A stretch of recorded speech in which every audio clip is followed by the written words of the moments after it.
प्रत्येक एपिसोड भली एही एपिसोड रे मध्ये आपण माने पाई परिबे अनेक सुंदर सुंदर इन्फॉर्मेशन। किंतु प्रथम जाननबा कोन रहिछि आजिर हेडलाइन। आपणक सुंदर और निरोगी स्वास्थ्यर स्थायित्व पई कांचन बा कांचनार गछर आवश्यकता। बिना औषधरे सौंदर्यर सहित निरोगी रहिबार उपाय सूर्य नमस्कार। अति साधारण किंतु भयंकर रोग आजमा बा आस्थमार सरल होमियोपैथी चिकित्सा। ए सप्ताहर आपणक पई टिप्स गर्भवती महिलांक डाइट चार्ट। आजिकाली अनेक मनीषंक देहरे भातुड़ी देखा जाए। प्राय अनेक लोक एही रोग को हेय ज्ञान करती किंतु देहर अभ्यंतर रे ट्यूमर टी हेले ऑपरेशन करने को बाध्य होती। बेले बेले गलार संक्रमण रोग गलगंड हेले प्राय समस्ते व्यस्त हो पड़ती। किंतु जानती कि आम परिवेश रे एमिति एक गछ अछि जहाँ आपण को ए सब रोग मुक्ति दे पारिबो। ताहले आ डेरी काहे की लेट्स गो।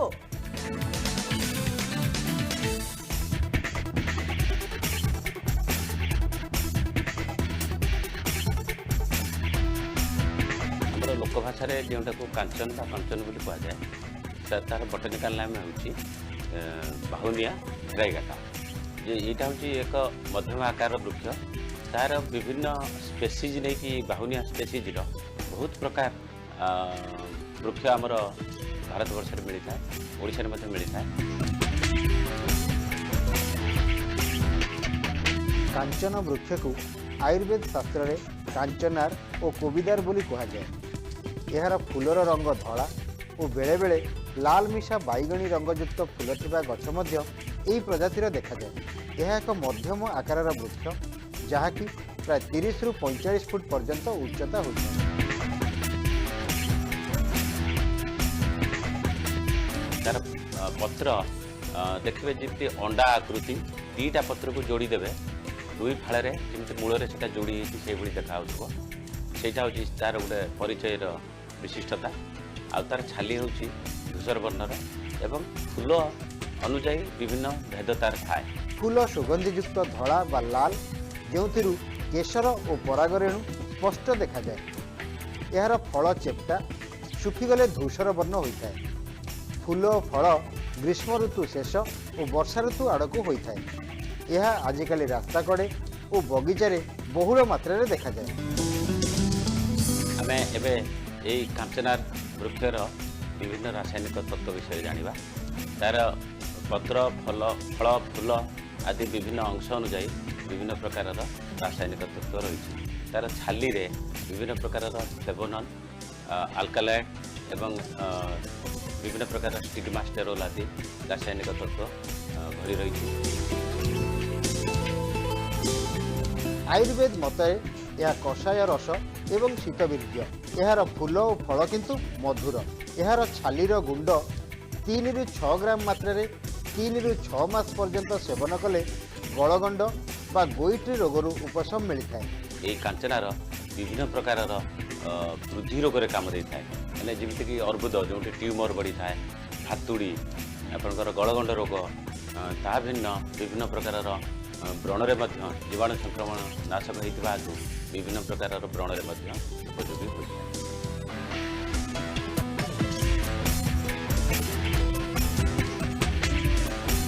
आमे एबे कांचनार विभिन्न घरोई उपचार विषय जानिबा।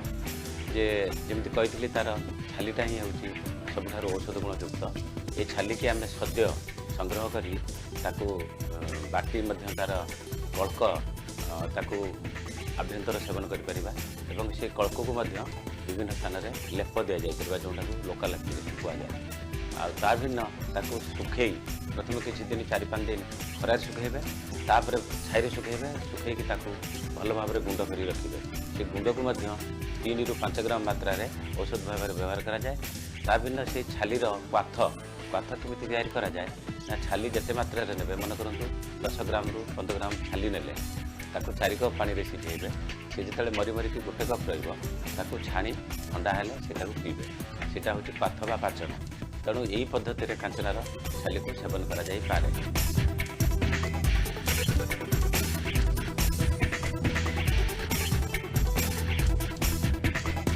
छालीर क्वाथरे 2 रु 3 ग्राम शुंठी चूर्ण मिसाई 3 रु 6 मास सेवन कले ऑस्टियोपोरोसिस रोगरू उपशम मिले। बेक और जंघ संधि में लसिका ग्रंथि वृद्धि में यह बाटिकी लेप दिगले उपशम मिलता है। आउ ये छालीर पाथ को आपण गोटे मुख रोग में कुली करेंगे।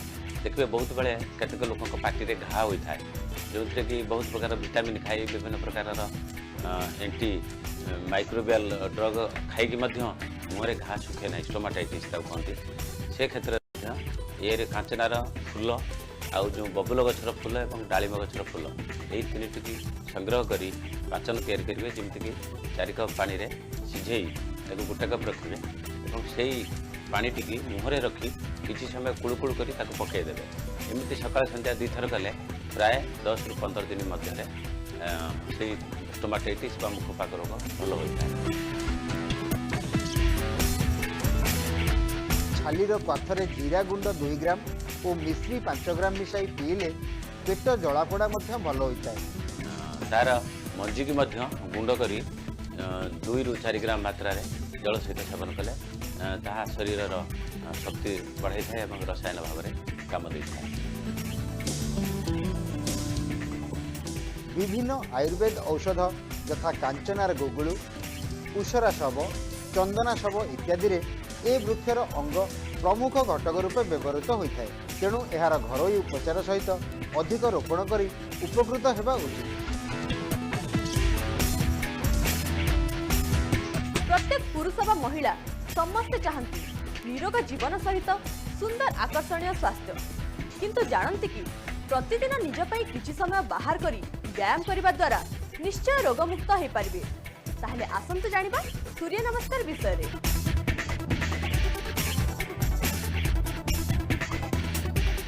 आजिकल देखो आमर जीवनशैली एभली परिस्थिति पहुँचला। आजिकल खाइबा स्टाइल हो कि लिविंग स्टाइल हो सबुथ इनबैलेंस ता द्वारा आम शरीर में बहुत गुड़े डिजीज क्रिएट हो जमी गोटे आप मोटापा जमी गोटे एग्जांपल मिल पारती। ठीक अच्छे तो मोटापा यहाँ गोटे कॉमन डिजीज आजिकल बहुत लोग फेस कर मोटापा द्वारा नॉर्मल कन्वर्ट डायबिटीज होते कोलेस्ट्रोल लेवल बढ़ुच्छे बहुत प्रकार मेकानिज्म चेंज हो जाम बॉडी तेणुक जदि आम सूर्य नमस्कार डेली बेसिस जदि 10 ରୁ 12 राउंड करिबा ताले आमे मध्य हमर वेट को लॉस करि पारे।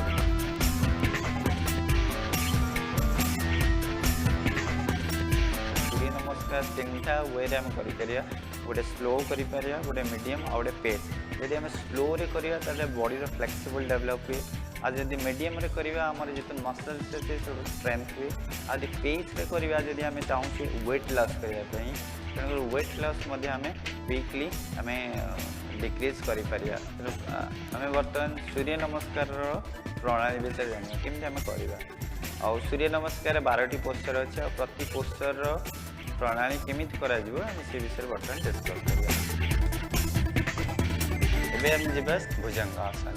भुजंगासन केमति करिया सेउठु बॉडी को स्लाइड करवा फॉरवर्ड स्लाइड करी ब्रीदिंग पैटर्न कौन रहिबो इनहेल निश्वास नहीं कि आप बॉडी उठेबा हल्का सा और सीलिंग की ओर ऊपर को देखिबा और बैक को आठ रखिबा। इटा हला भुजंगासन 7।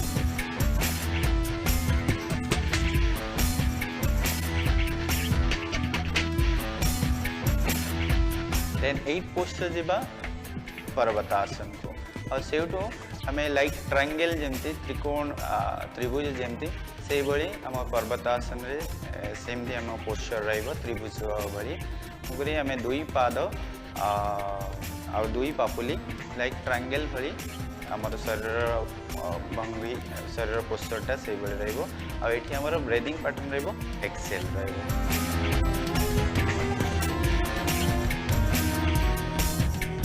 9 पोस्चर जिबा अश्व संचालनासन। पर्वतासन राइट फुट फॉरवर्ड आगु को नबा और ये ब्रीदिंग पैटर्न रहिबो इनहेल आउ लेफ्ट फुट ग्राउंड रे टच रहिबो और लेफ्ट नी मध्य ग्राउंड रे टच रहिबो और 2 हाथ राइट फुट पाखे रहिबो आउ आप बड़ी हल्का से आंख रखिबा ऊपर को देखिबा। देन ता परवर्ती पोस्चर जिबा पाद हस्तानासन। एटा हम केमती करिया पाद हस्तानासन धीरे धीरे से अश्व संचालनासन रु लेफ्ट फुट पछकु आगकु नबा आ दुई पाद को जॉइंट रखिबा आ दुई पा फुलिकी दुई पाद पकरे ड्रॉप रखिबा आ चेष्टा करिया नाक को नै सहित टच करिया एटी ब्रीदिंग पैटर्न रहइबो एक्सेल एंता परवर्ती एक पोस्चर जीवा आमे हस्त उत्थान आसन को सेउटू धीरे धीरे दुई हाथ ऊपर को उठाइबा आउ अपबडी हल्का सा आक रहइबो अंटा ठारू आउ लोअर पार्ट अंटा ठारू टो पर्यंत पूरा होल बड़ी स्ट्रेट रहइबो आउ इतरे ब्रीदिंग पैटर्न रहइबो इनहेल देन लास्ट पोस्चर जीवा आमे प्राणायाम आउ हस्त उत्थान आसन रो धीरे धीरे दुई पापुली आनी छाती सामना रे जॉइंट रखिबा आउ आखि बंद रखिबा इटी ब्रीदिंग पैटर्न रहइबो एक्सेल ये थिला 12टी सूर्य नमस्कार 12टी आसन रो सीक्वेंस केमती ब्रीदिंग रे ब्रीदिंग पैटर्न केमती करिबा और मंत्र से केमती करिबा आउ सर्वप्रथम मु आपनको पॉइंटेड किछि टिप्स दवा पे चाहूँगी कि आमे आजिकल आम देखुँ सब लोग सूर्य नमस्कार करुँच किंतु प्रॉपर ब्रीदिंग वे रे करूना जोटा कि आम सूर्य नमस्कार कले तार बेनिफिट्स आम प्रॉपर पाऊना यदि आम प्रॉपर ब्रीदिंग वे रे करिबा देन आम 100% तार रिजल्ट पाई पारिबा।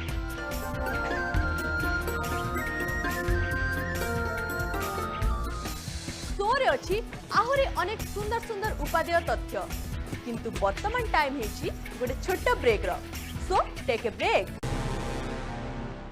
आजमा एमिति एक रोग जहाँ थरे हेले प्राय जीवन सारा मेडिसिन खाइबा को पड़ी थाए कारण यह एते महामारी जे खूब शीघ्र मनुष्यर बंचिबार आशा क्षीण कर दिए किंतु आज मु आपन को जणेबी एही भयंकर महामारी रोगर होमियोपैथी सरल चिकित्सा।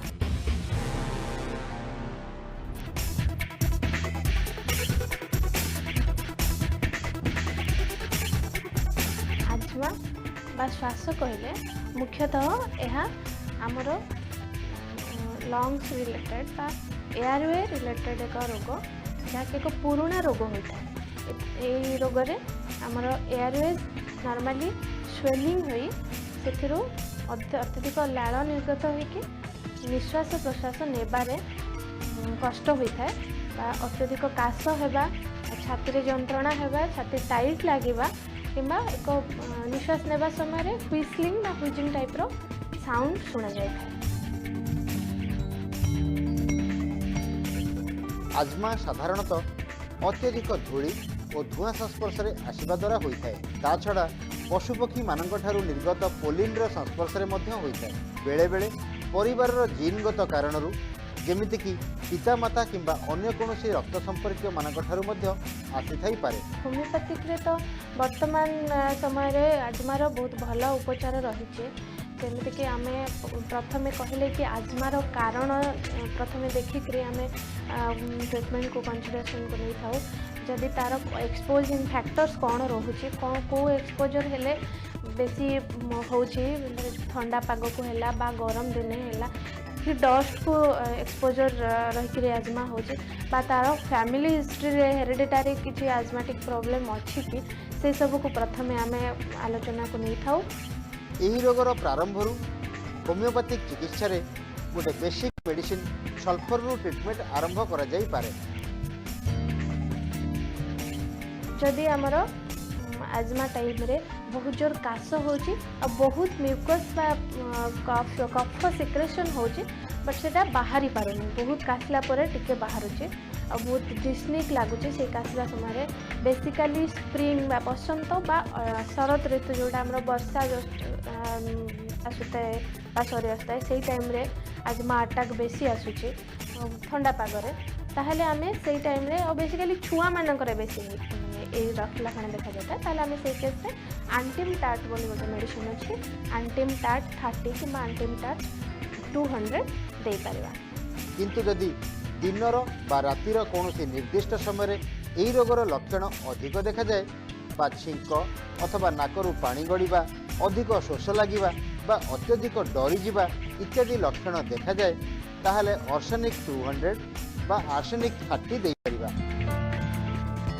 जदि से टाइम रे हमर छाती बहुत टाइटनेस रोचे बा छाती ऊपर किसी लोड रहिला परिका लागुचे चलिले बोलिले बेसी डिस्निक लागुचे अणनिश्वासी लागुचे ताले में कैक्टस बोली गोटे मेडिसिन अच्छी कैक्टस दे परिबा। आउ जदि शरीर अधिक मोटा अछि बेक बा शरीर किछि अंगरू अधिक झाड़ बहुଥାଏ खाद्य अंडा को अधिक भल पाउଥାଏ ताहले काल्केरिया कार्ब मध्ये देई परिबा। आउ जदि हमर सिम्पटम्स शीत दिने बेसी रिपीट होउचे विथ तार किछि स्किन प्रॉब्लम भी रहुचे आउ पेशेंट जेतबेले आजमा अटैक आसुचे पूरा फ्लैट हे सोई रहबा को पसंद करूचे बहुत भूख लागुथिबा ताको एबळे केस रे हम सोराइनम भी देई परिया सोराइनम बोली गोटे मेडिसिन अछि। यदि उपरोक्त समस्त मेडिसिन देवा परे मध्य रोग बारंबार आसुची ताहले ट्यूबरकुलिनम खाई परिबे। ठीक है आजमार साधारणतः लक्षण कहले आमर अत्यधिक अणनिश्वासी लागेबा विशेषतः ये सब शोवा टाइम रे बेसी अणनिश्वासी लगी थाए अत्यधिक काश हवा बा आमर छाती टाइट लगेबा हेवीनेस टाइटनेस रहिबा छाती रे आउ शोवा समय रे हठात काशी काशी उठी पड़वा ये सब धूली धुआं ये सब गले अत्यधिक अणनिश्वासी लगे ये सब सिम्पटम्स साधारणतः देखा जाए। आजमा केतटा रिस्क फैक्टर जो गुड़ाक रोचे आमर जमी जदि कौन सी आपणकर एलर्जिक कंडीशन अच्छी एलर्जिक राइनाइटिस है स्किन एलर्जी है ताहले आपण आजमारे सफरिंग हमार अधिक चांसेस अच्छे जमी जदि ओवरवेट जो मैंने अच्छा ओबेस पर्सन्स आउ स्मोकर एमानकर आजमारे पीड़ित होबार अधिक चांसेस अच्छे। एही रोग हेले औषध सेवन करने सहित प्रतिषेधक व्यवस्था नित्यांत करणीय जेमिति कि कौनसी प्रकार एलर्जी हेउथिबा वस्तु यथा धूली धुआं गृहपालित पशुओं ठारू निर्गत मोल्ड बा पोलेन इत्यादि ठारू दूरे रहिबा आवश्यक। यह सहित शारीरिक व्यायाम बा योग किंबा प्राणायाम जेमिति कि अनुलोम विलोम और कपालभाति करने द्वारा यही रोग ठारू उपशम पाई परिबे।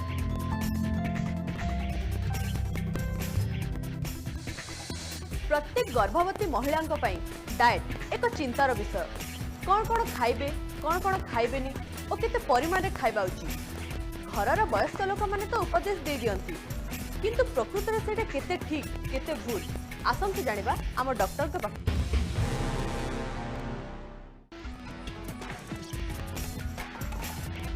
जो मैंने आम प्रेगनेंसी प्लानिंग कर ट्राए कर प्रेगनेंसी से विषय में आपको किसी टिप्स देवी क्यों कौन खाद्य से अवॉइड करने पड़ो क्यों कौन खाद्य से खाइबा पड़ो से विषय में आपको बर्तमान जनइबी।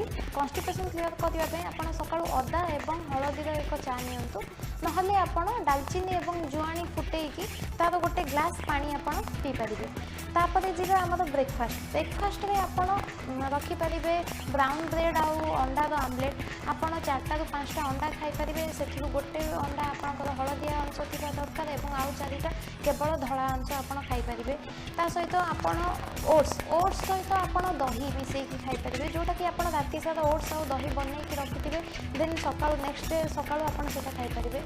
आउ गोटे ऑप्शन रहा मांडिया चूना सहित आप क्षीर बा दही मिसेकी खाईपारे। ता सहित जदि आपको बेसी मीठा खाइबा पसंद होची ताले आपण ता सहित गुड़ ऐड करि परिबे किंतु चीनी कुटिके आपण जते अवॉइड करिवे सेते आपनको पई भल रहइबो। देन जीवा आपनकर मिड मॉर्निंग रे आपण किछि फल जेमति कि आपनकर सेउ हैला आपणकर सेउ बदल में आप ऑरेंज खाईपारे ना आपण आउ कौ दिन पोमोग्रानेट खाईपारे आप ग्रेप्स भी खाईपारे।